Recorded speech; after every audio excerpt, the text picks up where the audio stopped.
Icon star app, એક ફ્રોડનું ભોપાળું અને મારો કડવો અનુભવ. નમસ્કાર મિત્રો, આજે હું તમારી સાથે એક ગંભીર અને ચિંતાજનક વિષય પર વાત કરવા આવ્યો છું. ડિજિટલ યુગમાં જ્યાં એક તરફ ટેકનોલોજી આપણા જીવનને સરળ બનાવી રહી છે, ત્યાં બીજી તરફ કેટલીક ફ્રોડ એપ્લિકેશન્સ આપણી મહેનતની કમાણી લૂંટી રહી છે. આવી જ એક એપ્લિકેશન છે આઇકન સ્ટાર. ઘણા લોકોની જેમ મેં પણ આ એપ ડાઉનલોડ કરી હતી કારણ કે તે સરળ ટાસ્ક પૂરા કરીને પૈસા કમાવવાની લાલચ આપતી હતી. શરૂઆતમાં બધું બરાબર લાગતું હતું.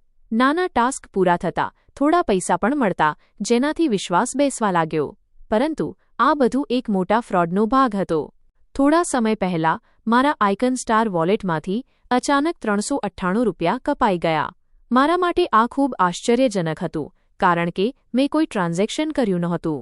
જ્યારે મેં એપ્લિકેશનના સ્ટેટમેન્ટમાં જોયું તો તેમાં 199 રૂપિયાના 2 રિચાર્જ થયેલા બતાવવામાં આવ્યા હતા. આ રિચાર્જ મેં ક્યારેય કર્યા જ નહોતા. આ ઘટના પછી મેં તરત જ એપના કસ્ટમર કેરનો સંપર્ક કર્યો.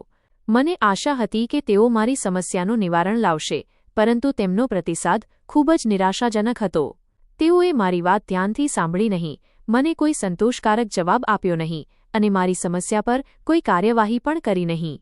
તેમની બેદરકારીભરી વર્તણૂક સ્પષ્ટપણે દર્શાવતી હતી કે આ એક સુનિયોજિત છેતરપિંડી છે અને કસ્ટમર કેર પણ તેનો જ એક ભાગ છે. આ અનુભવ પરથી હું તમને દરેકને સાવધાન કરવા માંગુ છું. આવી એપ્સથી દૂર રહો. જો કોઈ એપ્લિકેશન ટૂંકા ગાળામાં મોટા વળતરનું વચન આપે તો તેનાથી દૂર રહેવું જ સમજદારી છે. સંપૂર્ણ તપાસ કરો. કોઈપણ એપ ડાઉનલોડ કરતા પહેલા તેના રિવ્યૂઝ, કંપનીની વિશ્વસનીયતા અને અન્ય યુઝર્સના અનુભવો વિશે તપાસ કરો. ડિજિટલ ટ્રાન્ઝેક્શનમાં સાવધાની. તમારા વોલેટ કે બેંક ખાતામાંથી થતા દરેક ટ્રાન્ઝેક્શન પર નજર રાખો. આશા છે કે મારો આ અનુભવ તમને સાવધાન કરશે. તમારી મહેનતની કમાણીને સુરક્ષિત રાખો. જો તમને આ વિડિયો ઉપયોગી લાગ્યો હોય તો તેને લાઇક અને શેર જરૂર કરજો, જેથી આ માહિતી વધુ લોકો સુધી પહોંચી શકે. આભાર.